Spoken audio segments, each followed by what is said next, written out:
ESPN 94.1 FM and AM 930 present The Drive. It is Tuesday, August 25th. Your drive begins now on ESPN 94.1 and AM 930. I'm your host, Paul Swann. Our text line this hour brought to you by Clark's Pump and Shop at 304-396-TALK. That is 304-396-8255. Coming up today on the program about 5:15, we're going to hear from Chris Dickerson from the West Virginia Record. Yesterday, we found out close to the end of the hour. We really didn't get a chance to get into this. So Chris has graciously agreed to come on the program to tell us more about several Marshall and a couple of Ohio athletes filing a federal NCAA eligibility suit. Not a local. This is federal now. So Chris is going to break this one down for us a little bit further. You know, why go federal? What's the goal here? Obviously, this is to regain some eligibility. Now, here are the student athletes, the players that are involved in this case. As I mentioned, there are a couple from Ohio as well. And it was filed yesterday here in Huntington. You've got Boogie Trotter. You've got DeMarcus Lacey. Baseball, you've got Bryce Blevins. So football, baseball. Soccer, you have Bailey Fisher and Ryan Holmes. You have two tennis players. You've got several women's basketball players, including Meredith Mayer, Blessing King, Peyton Ilderton. Softball has Paige Simpson. And there's one cross-country runner, and that's Hannah Weiler. Also, Ohio University track and cross-country athletes Allie Martin and Leah Bozora. I'm not familiar with her, so I apologize for the mutilation of her name. But you've got a couple of Ohio University track athletes that are involved in this as well. All are alleging, according to the reports, that they graduated high school in 2022, enrolled in college in 2022, and used 4 seasons of competition without redshirting, and they say they have roster opportunities for 2026-27 that depend on favorable eligibility ruling. So there you go. We'll get into more about what this means and why go this route. And of course, it's because the NCAA is fighting back with its age eligibility rule. Basically, you get 5 years to get your eligibility in. You get 5 years to get your eligibility in, and it's going to be age-based.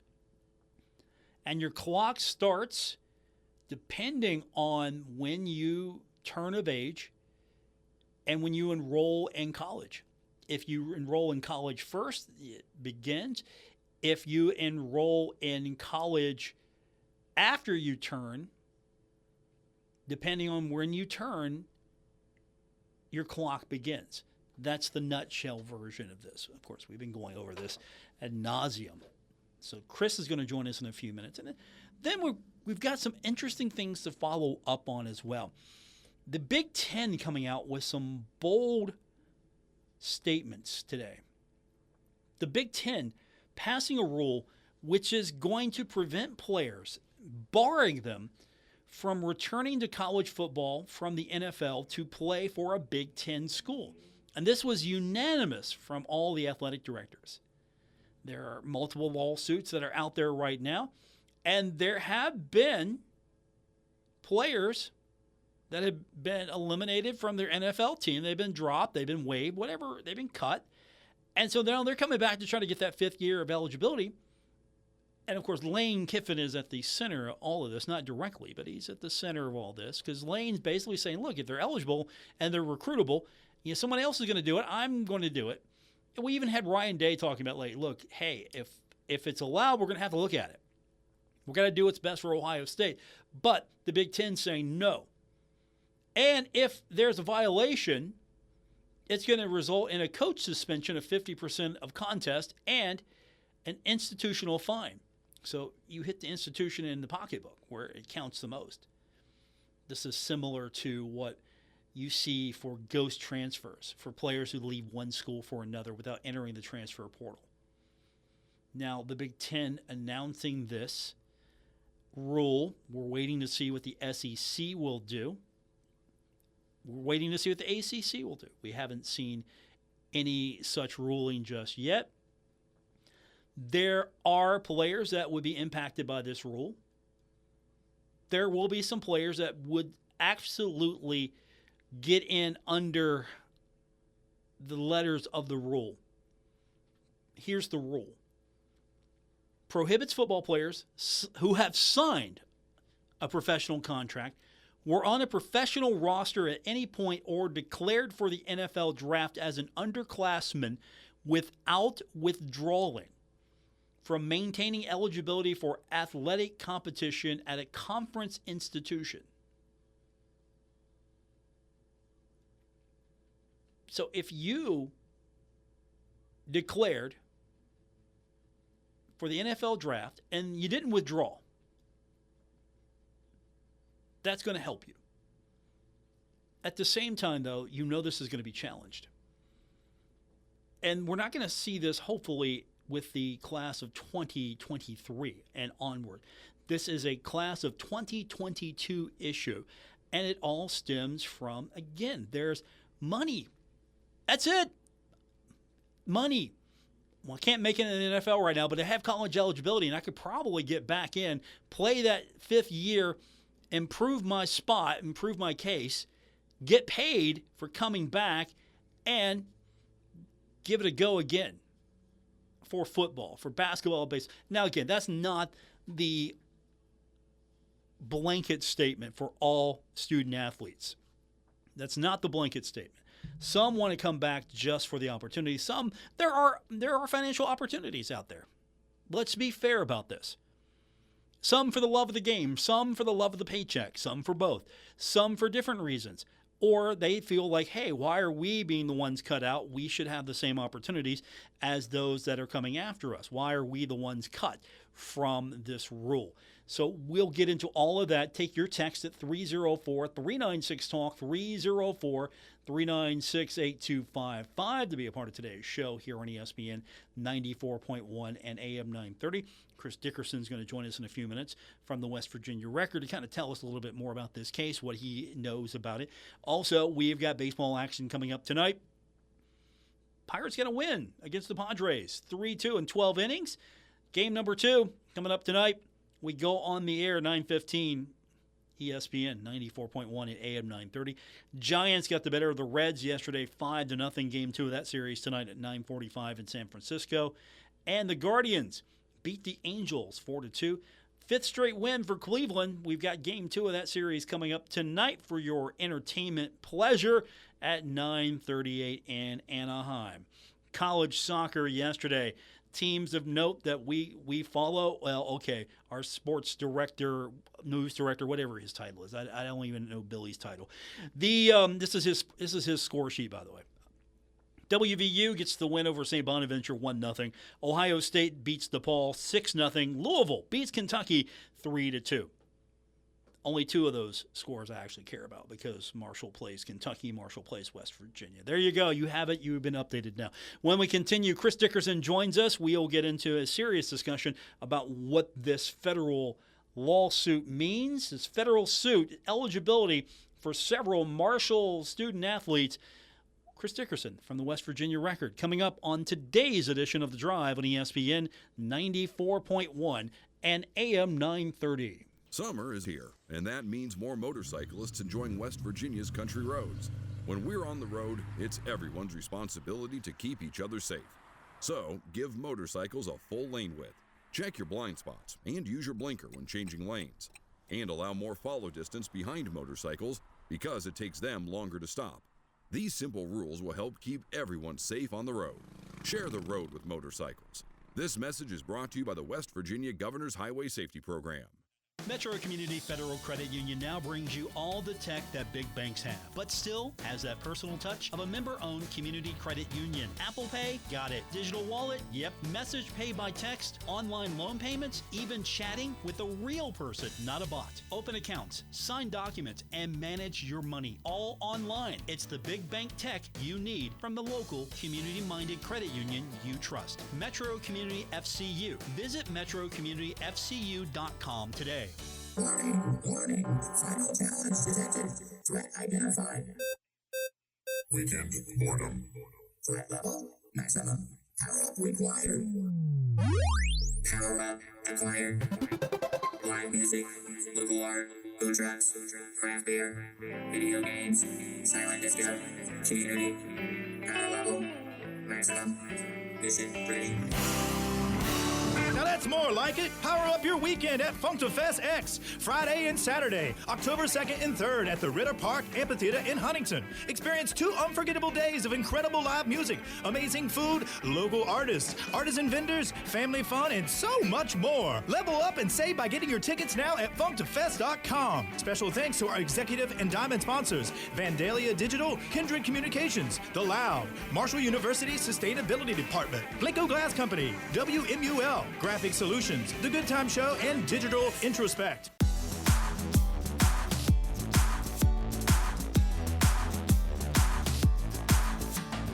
Hi, this is Dave Wilson, host of Metro News Talk Line, and you're listening to The Drive with Paul Swann on ESPN 94.1 and AM 930. Thank you, Dave. Don't forget, coming up tomorrow, 10:06, it is Metro News Talk Line right here on ESPN 94.1 and AM 930. Another Marshall guy you can listen to on the radio. Speaking of Marshall guys, we've got Chris Dickerson joining us from the West Virginia Record. Yesterday, the news came out that Marshall and a couple of Ohio athletes have filed a federal NCAA eligibility suit. So instead of going the state route, we're going federal. And Chris Dickerson joins us more to tell us a little bit more about what the case means, why federal instead of state, and all the particular details. Chris, you've got to be a popular person today because I don't think this came out of nowhere, but once it hit, obviously it has a lot of ramifications. Absolutely, yeah. I just happened to be looking at online federal cases and saw it, and I confirmed it with Steve New, the attorney who filed the one in state court last month there in Cabell County, and I got a copy of the lawsuit and was looking at it, and it's very similar to the one that these student athletes filed in July in Cabell County. Of course, everything involved with that case and several others like it around the country are kind of on hold right now because Friday afternoon, if you're not aware, the 10th Circuit Court of Appeals out in Colorado, I think, where it's located. I can't remember exactly for sure, but anyway, they ruled on a case out there that's kind of considered the primary case nationally, and they the Court of Appeals temporarily restored the NCAA's 5-for-5 eligibility rule on Friday. That basically means these athletes, as you said, a very narrow group of student athletes who were 2002 was their 4th year of eligibility. They had used all 4 seasons of their eligibility from when they first came in this college as freshmen. And they are now saying, well, all these kids before us, because of COVID, got a 5th season of eligibility. All these kids after us, because of this new 5-for-5 rule, are going to get a 5th year. We should get one also. And so all of these students, including the 12 at Marshall and now these 2 that come from Ohio University, they want their 5th year of eligibility, for NIL money, for education, to, as you said before the break, expose themselves to possibly get drafted or to further their careers. And, like I said, Friday, the 10th Circuit stayed the ruling from a U.S. district judge out there in Colorado. So what that means right now, these athletes that are in this very narrow field of athletes, they cannot play. They can practice, though, fortunately, while this thing goes on. But Steve New and his legal team filed this suit in federal court yesterday afternoon on behalf of the 12 Marshall students and 2 Ohio student athletes to because as he told me, these claims and causes of action need to be brought or heard in federal court, and it's broader than the Colorado action actually. So, it kind of there's a chance that this case could become the bellwether case for the whole thing across the country. That was going to be my question. Why go the federal route? Is that also because you've got a couple of Ohio University student athletes on board with this as well? So this goes a little bit bigger than just filing in Cabell County? It is diverse, because of that. The one girl from Ohio, she actually, as a West Virginia native, grew up in Kingwood. That other one, she's actually from Russia. So, and a lot of these cases that are similar like this, even if they don't get put into a multi-district litigation, big filing nationwide cases, they'll kind of pick one to be the national bellwether case where we're going to go with this one, and what this judge decides is what we'll all decide. It's not written in stone, but it's usually the way it goes. So, but Steve New and his put up he mentions the Sherman Act, their NCAA bylaws violated it, and there's still West Virginia and Ohio name, image, likeness law claims. NCAA, of course, is based in out of state, so it's just a diverse thing. The federal court is just a better place for it anyway. If this is the bellwether case and successful, is the thought here that this is going to clear it all up? And outside of maybe an outlier here or there, this case should basically quickly set the precedent for everybody else, and we can finally put this to rest? Or do you anticipate we got a long way to go? I say we still have a long way to go, and I'd say at best 50-50 chance that the West Virginia case becomes the lead. It's because they've done so much work already on the Colorado one. They might just kind of still keep with that one, but incorporate some of the stuff that's in this new Marshall, Ohio suit. I've seen it go. I've seen similar things happen in cases like that. So not like NCAA, but federal court cases that are all similar in nature. So it's just depend. I don't know how they'll do it, but it could just stay out there in Colorado as the lead case. But there's always a chance that Chuck Chambers is the judge that's assigned to it here in Huntington. He could set up an expedited schedule, and if the plaintiffs have established irreparable harm, he might do some emergency relief and say, "Yeah, go ahead, you all can play." It's who knows. It's all going to be very interesting. But no matter what happens, if the NCAA prevails, I would say a lot of these student athletes are still going to go after relief.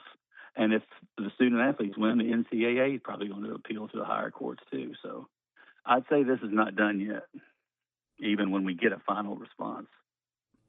What will the NCAA be able to do in response to this particular case? What do you anticipate, or what is the procedure to respond?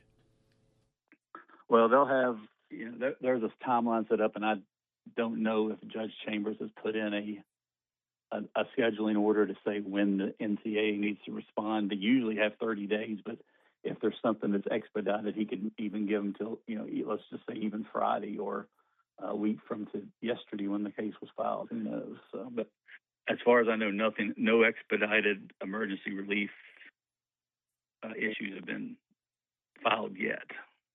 So. Is there a situation where the NCAA can argue bias, maybe, because we're looking at, it seems like it's very localized, but it's still broad with a federal case. And I don't know the ins and outs of, how this works, but I can go find a judge, right? That's what, at least I've been told. That's what the internet tells me, Chris. I can go find a judge and get anything I want really taken care of. Is this set up where the NCAA is just going to be a death by 1,000 cuts, or, as you mentioned, it might all finally just get lumped into one, and will that just depend on, how this plays out, how quickly this can be decided? Because the season's about to begin. As you mentioned, there are players that are practicing, but they can't compete. Yeah. Right. Yeah.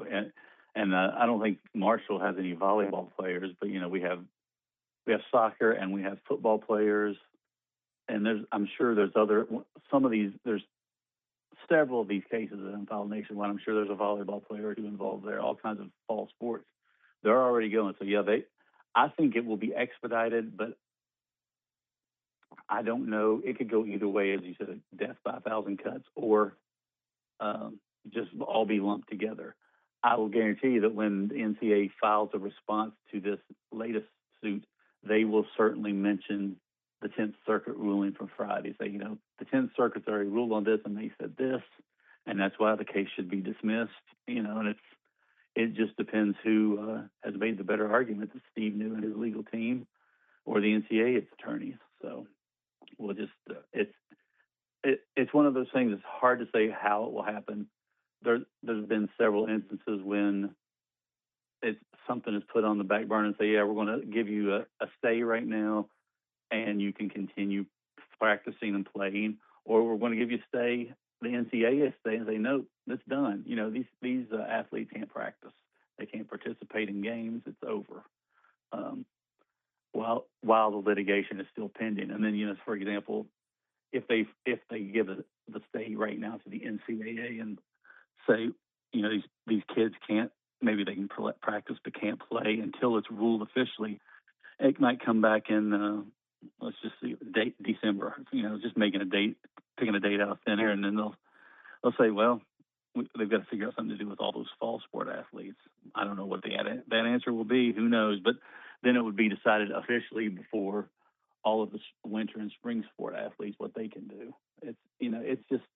It's so convoluted, and it's on such a time crunch with the fall sports especially, that it's just hard to know what a judge or what a panel of judges is going to rule. And, we're talking about football and soccer and volleyball and fall sports right now, but even these winter and spring sports, they need to know about roster spots. Are we going to get that? The baseball team going to get that pitcher back, or are we going to have to fill his roster spot? And the same with softball and track and field and everything like that. It's just everything's in limbo right now because of this. Chris Dickerson's with us from the West Virginia Record. So I'm curious, because I'm always thinking, well, what about this? And so if Marshall would have these players on the roster and these student athletes would be eligible, if this was a state course and you were playing against a team that unfortunately couldn't get this in their state, then could there be, hey, wait a minute here, that's not fair. They're playing with players, that are, shouldn't be eligible, but they've been ruled eligible. We have players that, you see where I'm going with this here. The fact that this goes federal, is that to prevent a lot of that and just get that final decision, or at least we hope a close to final decision, and protect this from any other outside litigation against it? Well, I think if these issues were all handled in state courts across the country, I think if they were all handled solely in state courts, I'm guessing the NCAA would remove all of those to federal court, because it's a national issue. In each, like in West Virginia, they would take this one and go to the Southern District of West Virginia federal court and say this needs to be here, because there's cases like that in Colorado and Louisiana and Florida and Texas and California, and even in the Northern District of West Virginia. There's WVU players who have filed a similar lawsuit a few weeks ago in federal court. It's just, that would be the issue, and I honestly think that's where all these cases should be. But state court or federal court, it wouldn't matter. Any judge could issue that emergency relief or issue a stay and grant or not grant the players the eligibility right now. But again, if it's in state court, I think NCAA would appeal to the state Supreme Courts or the state intermediate courts or the appeals courts in each state. There's 50 states. All the state courts are systems are set up different ways. So, Chris Dickerson's with us from the West Virginia Record. several Marshall and Ohio University athletes have filed a federal NCAA eligibility suit. I'm curious from a roster point of view, is there just going to be a point where coaches say, hey, we don't have a roster spot for you, or will they be compelled to have a roster spot for these players? Just because you're eligible doesn't guarantee you a roster spot, I would think. Right. But that puts the university in a situation where, hey, we're eligible. Hey, we don't have roster spots for you anymore. We had to move on because we couldn't wait. I'm going to assume a guy like Boogie Trotter is eligible immediately. He's got a roster spot. Yeah. I'm not going to play dumb here. I know there are several of these players probably have roster spots depending on the outcome of this case if they're successful. Exactly. Yeah. And of course, Boogie would.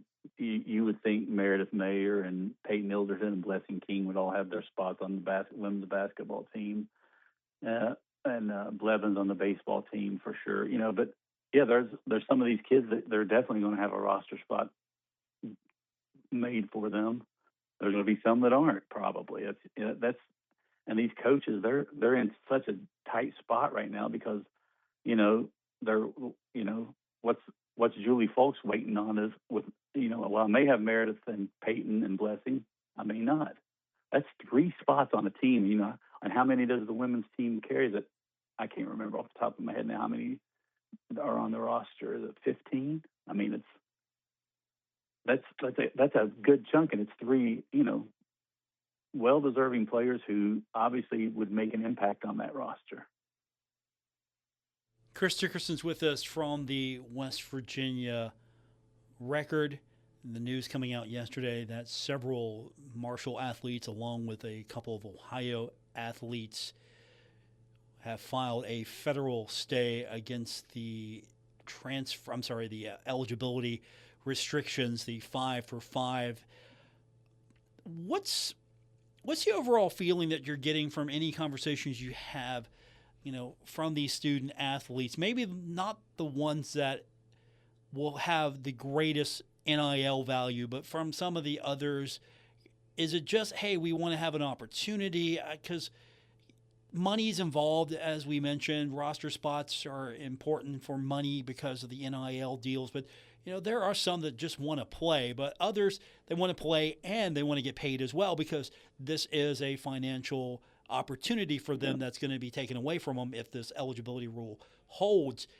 And I feel like there's just a general blanket across the country in discussions, not these particular players, but in general, that this is just a cash grab. Right. Well, and I really don't know that, or maybe I'm jaded, but I don't think it's really a cash grab. But let's just take Boogie Trotter, for example.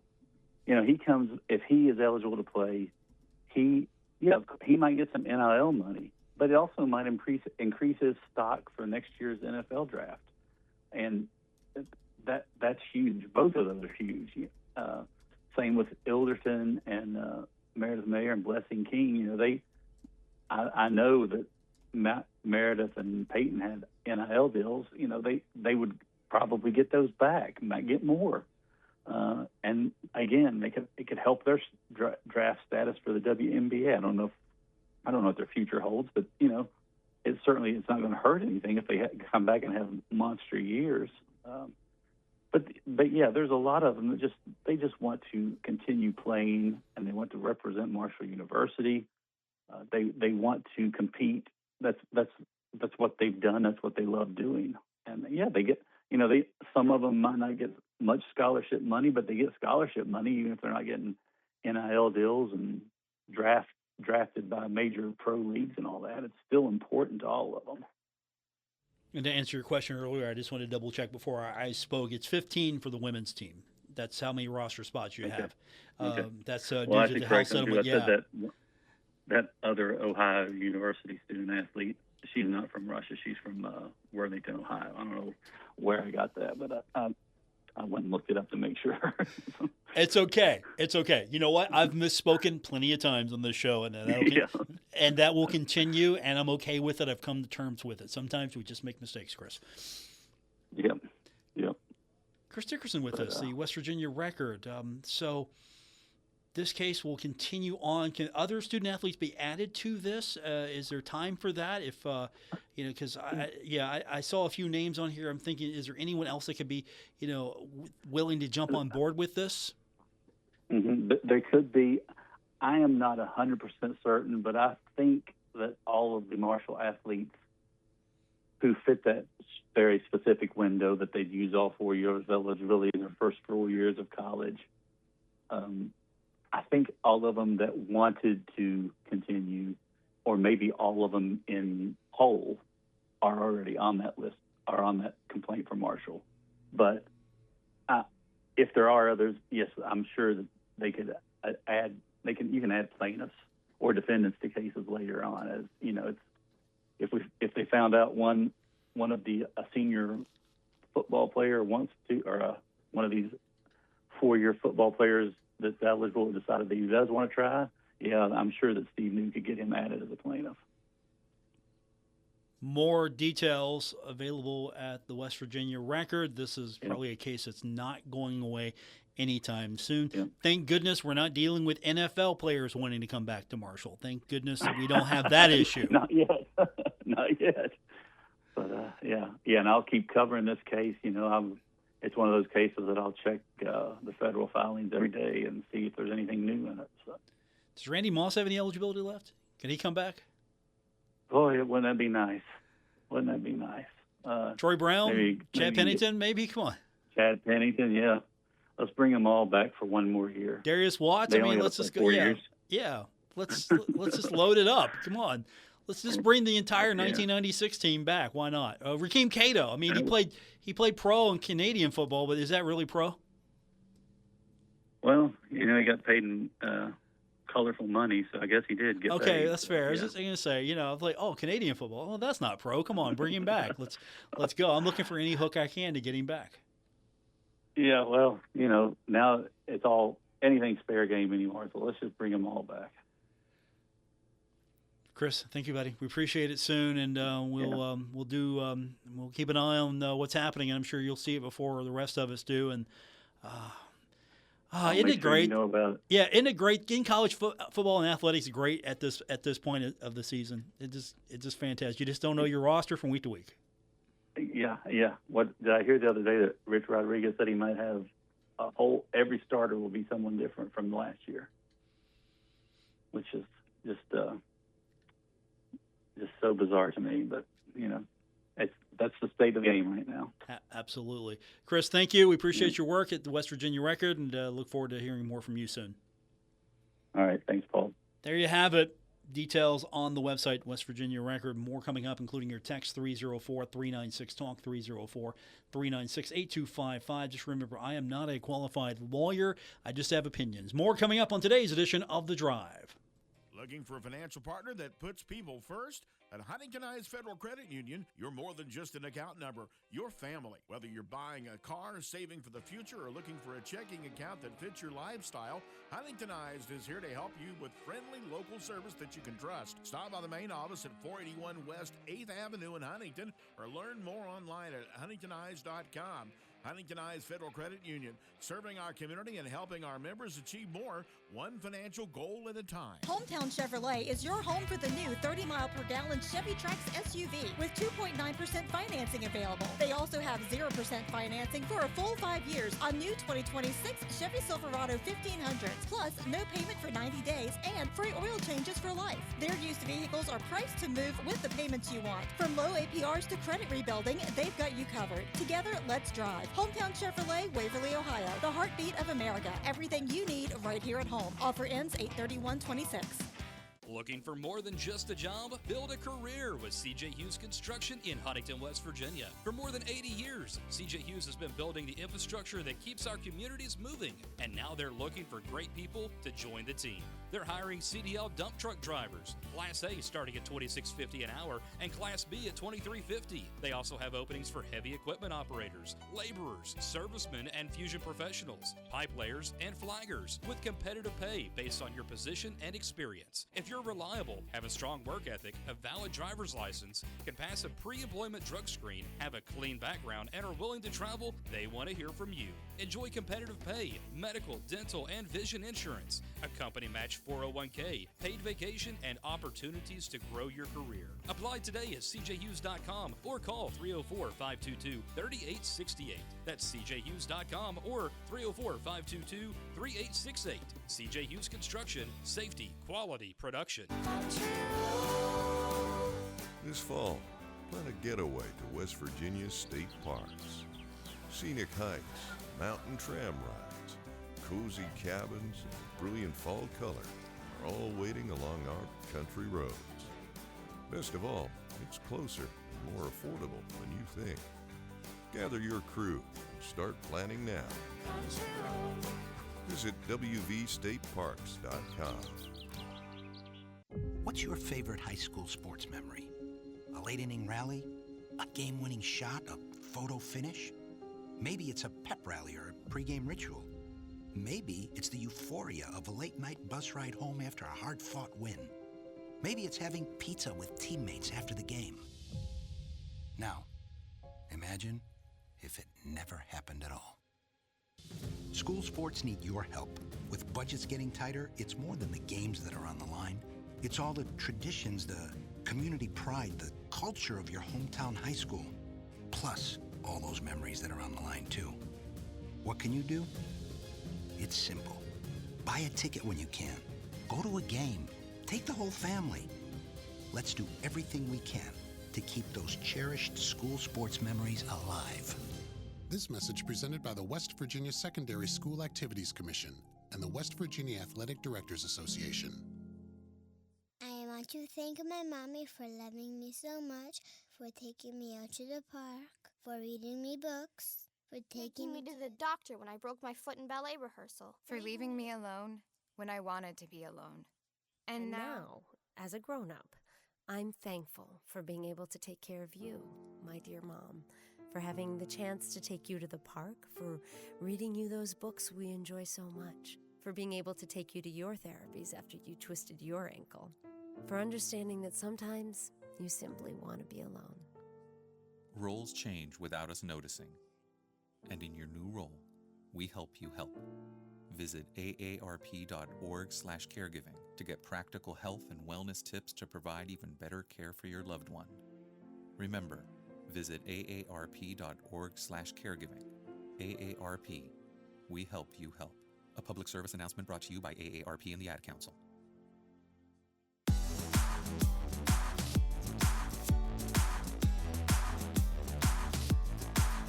You're listening to The Drive with Paul Swann on ESPN 94.1 and AM 930.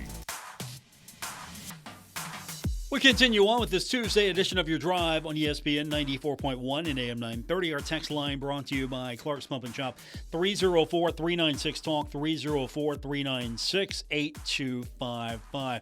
As we talked about earlier, there's been this push by, Lane Kiffin, student athletes, former student athletes that left. Maybe you're trying to get cut now from their NFL teams. They were signed as an unrestricted free agent, making the practice squad, trying to get a spot, and suddenly maybe realize, well, okay, it's not going to work out here. I'm not going to get far. I'm probably going to get cut. Look at, hey, I could get an extra year of eligibility back, go back to school, play, maybe improve my stock, take advantage of what's left of the NIL deals that would be afforded to me while I'm a college football player, and then we'll go through this again. This sort of a last gasp, right?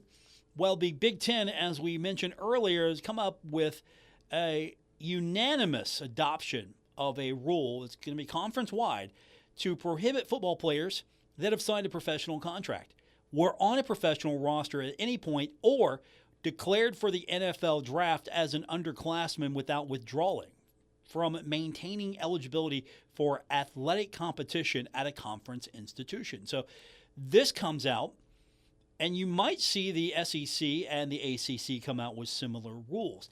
I almost feel like it would be in the best interest.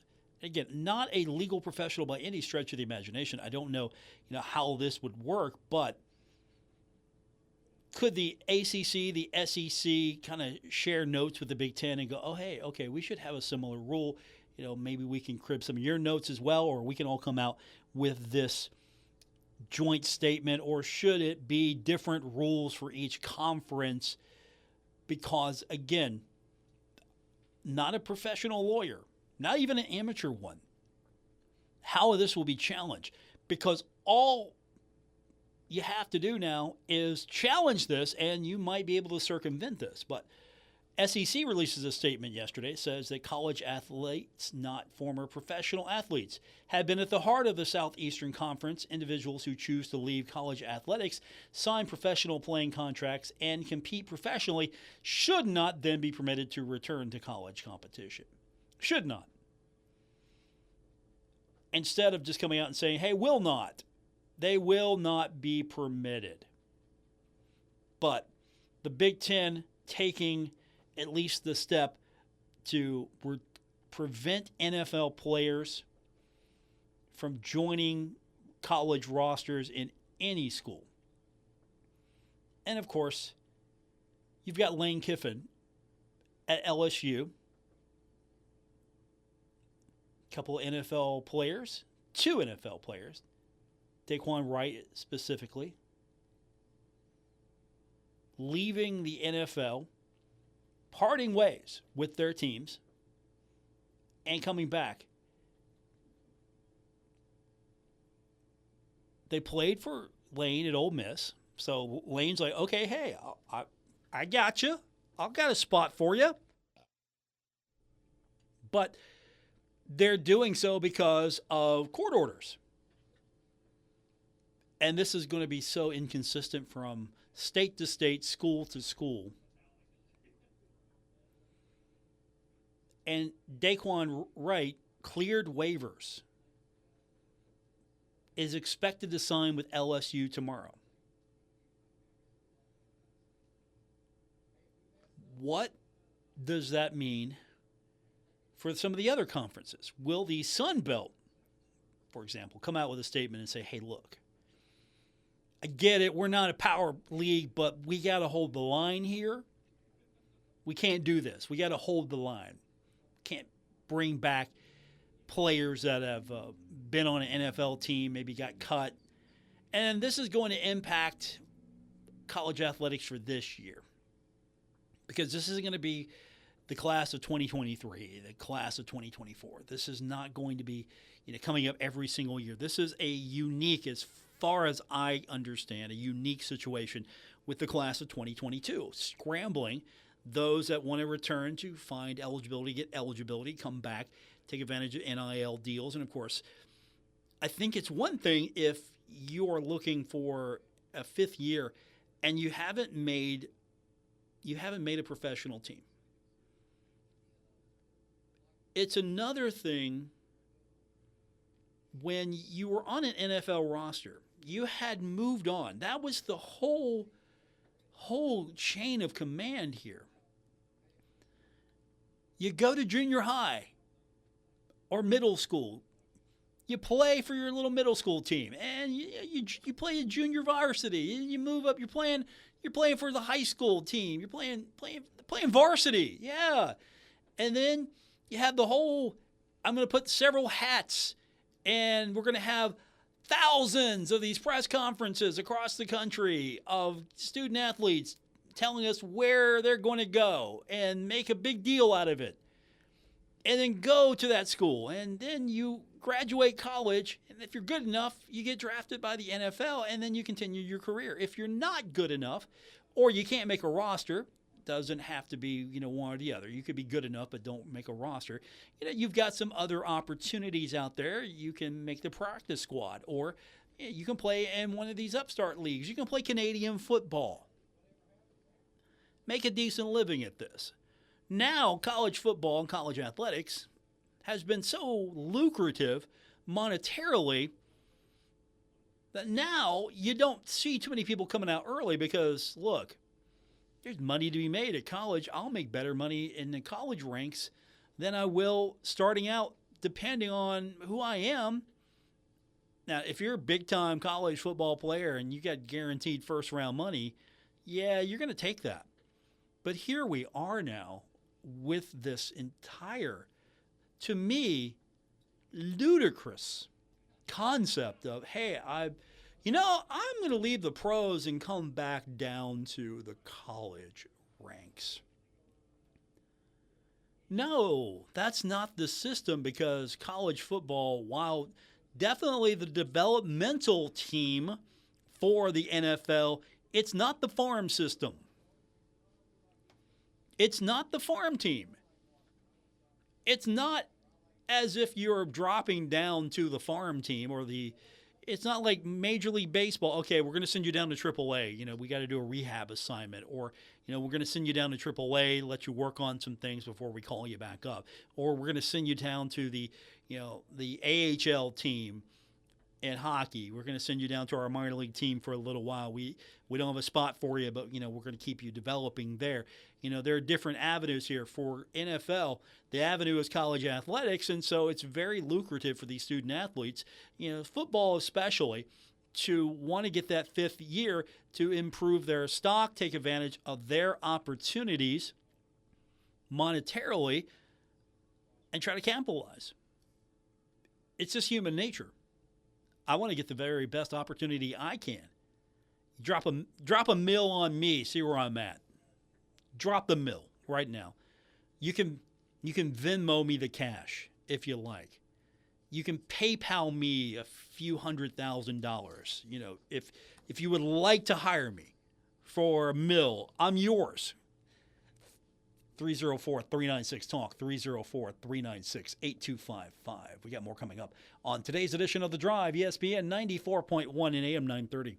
Metro Community Federal Credit Union now brings you all the tech that big banks have, but still has that personal touch of a member-owned community credit union. Apple Pay? Got it. Digital wallet? Yep. Message pay by text, online loan payments, even chatting with a real person, not a bot. Open accounts, sign documents, and manage your money all online. It's the big bank tech you need from the local community-minded credit union you trust. Metro Community FCU. Visit metrocommunityfcu.com today.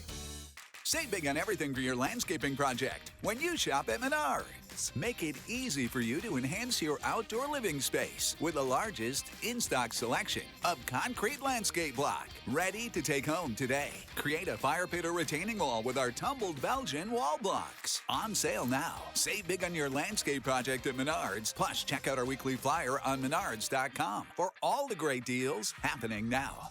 Save big money at Menards.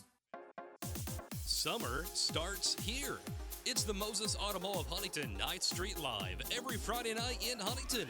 Presented by Michelob Ultra, White Claw, Big Timber, and Country Boy Brewing. Friday, August 28th, it's the final 9th Street Live of the summer with live music from The Chase. The Little Caesars Kids Zone is back, and Go Mart Happy Hour starts at 5.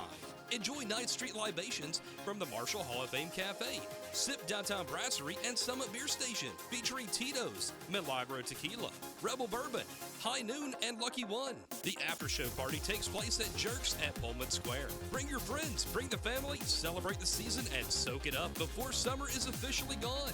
Sponsored by Wendy's, Huntington Beverage Center, Sods, Apex Tech, The Great Outdoors Marine, Village Caregiving, Thoroughbred Express Wash, the City of Huntington, Marshall University, Blanco Glass Company, Marshall Health Network Arena, and Kendrick Communications.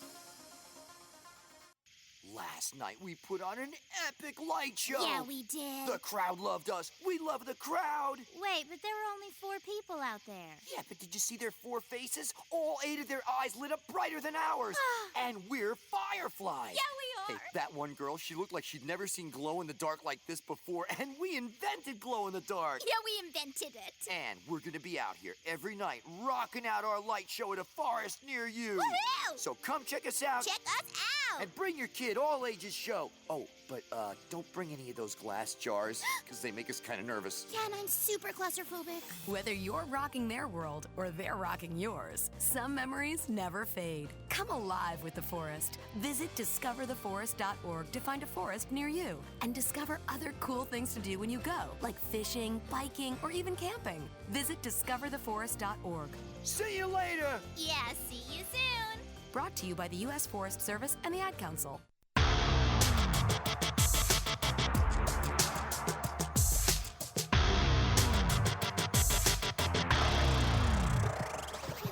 This is The Drive on ESPN 94.1 and AM 930.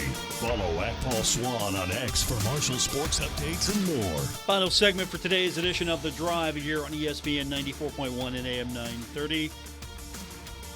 Read an interesting legal opinion again, and I am not a legal professional by any stretch of the imagination. I can tell you to do things that are smart and maybe keep you out of trouble, but don't rely on me for legal cases. With that said, there was an opinion that I read. We were talking just a few minutes ago about how, I'm thinking, maybe the power conferences all get together and crib notes from this NFL thing. This is an opinion from one legal professional.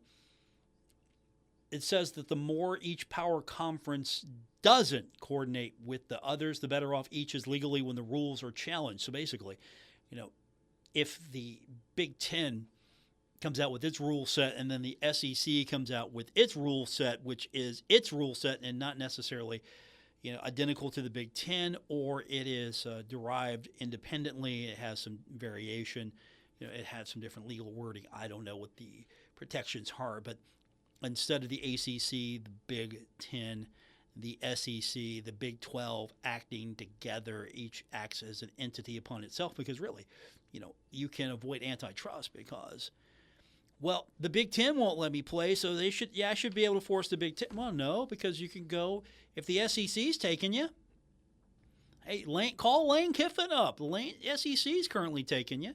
Or if the SEC has some different rules, and is there anything that says you have to be allowed to play on a power league team?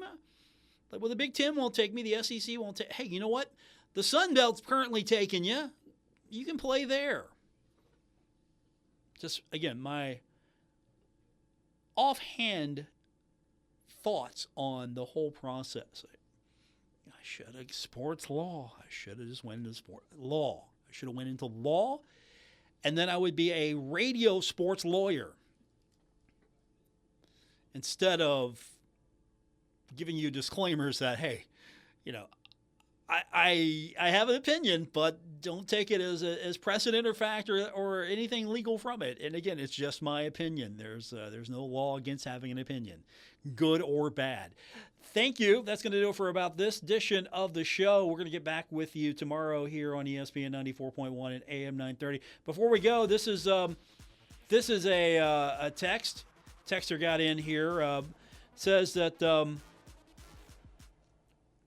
this caused the question, what is a professional athlete? A professional athlete, in my opinion, is anybody who receives compensation for their abilities to play. Therefore, then all college athletes would be professional. And that's another point. I appreciate the text. That's something we could get into tomorrow. Unfortunately, we won't be here because the Pirates are playing tomorrow. I don't have a show. Yeah, Pirates in the afternoon. It's going to knock me off the air. I'll be back with you Thursday. By then, this thing's going to change 3 different times. We're going to have way more to get into. But what if you just throw out the whole concept of, hey, they're student athletes. Just, hey, this is the team that we fielded. Oh, by the way, if they want to get an education, that's part of the package. Have a great night, everyone. WRBC Huntington, W227BS Huntington, your flagship home of the Marshall Thundering Herd and The Drive with Paul Swann, ESPN 94.1 FM and AM 930.